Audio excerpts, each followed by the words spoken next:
Pre-mortems, it's a really interesting technique. There was an HBR article that talked about this that I really loved, and I've tried it in a couple engagements that were really tricky engagements, and it really did a great job at what it's supposed to do. And so really a pre-mortem, what it is that before you've started, so generally a post-mortem, right? Something you want to run probably a week or two after a project ends, collect a bunch of information, you create a report, and you send it out to everybody so that everybody can learn from it, right? Like that's really the purpose of it, is so everybody can learn.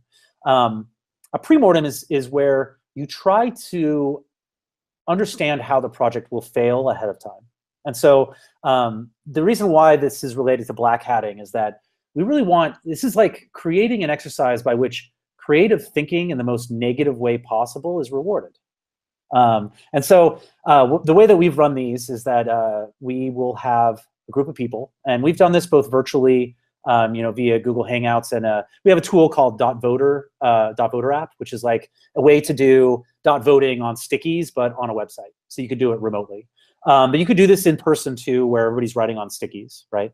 Or to do, sticky notes, Post-it notes. So you do, first round, give people about 3 minutes, and what you're setting them up for is that it's 6 months from now, the project has ended, it is a horrible, horrible failure, okay? Like some people in this room have decided to get out of the industry altogether because they're so embarrassed about the project, right? We all have decided to never talk about this project again because it's so horrible. It is like the worst thing that's ever happened. Just imagine the worst thing that's happened to you, and that's what happened on this project, and you never want to work on this project like this ever again. You are just considering about changing careers altogether, right? Like it's horrible, horrible, horrible. You see someone else that worked on this project, you won't make eye contact in the hallway if you see them. Like you just don't want to acknowledge this ever happened, right? So you have that mindset. So now what we think about is like 6 months from now, what do we know about the project that caused it to fail so catastrophically? Okay, and so everybody takes 3 minutes, they write down every reason that it could have failed, okay? And so in one of the cases that we did this, there were 5 different consulting teams that were all of different specializations that were working together to build one product, okay? Which is a very tough type of situation to be in, because not only is it, there's a client-consultant relationship, but there's a consultant-consultant relationship that gets very difficult. And so people will bring up all these different ideas, okay?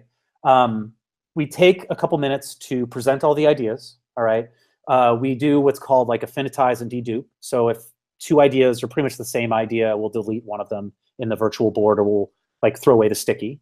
And we'll help explain them too. So if, for example, someone wrote something that didn't make any sense to everybody, they'll explain what their thought process was about that horrible case. But so that's really where we're diverging, right? We're allowing for very independent kind of creative thought without biasing each other.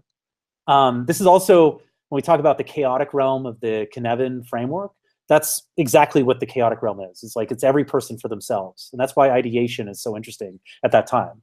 And so anyways, like we have all these stickies, we affinitize and dedupe them. And then we take another couple minutes and we give everybody a certain number of votes, and then they vote. And so in the .voter app, like I tend to do like a ratio of, if there's say like 4 to 5 stickies, I'll give 1 vote, because I want to get like some accumulation and stuff like that. You can do this when you do it physically. It's like those little dot stickers you just hand out to everybody. Everybody looks at all the stickies and they vote on them. And then you basically prioritize based on number of votes. And so you had, again, the divergence of like all the space of possible screw ups that could happen. And then prioritization of what people think are the possible screw ups. And then the last round is really like, how do we mitigate these before they actually happen? And so that's a pre-mortem. And I think it's been really interesting. Like in this particular case, the biggest issue was going to be cross-team communication was the biggest concern, and it absolutely was.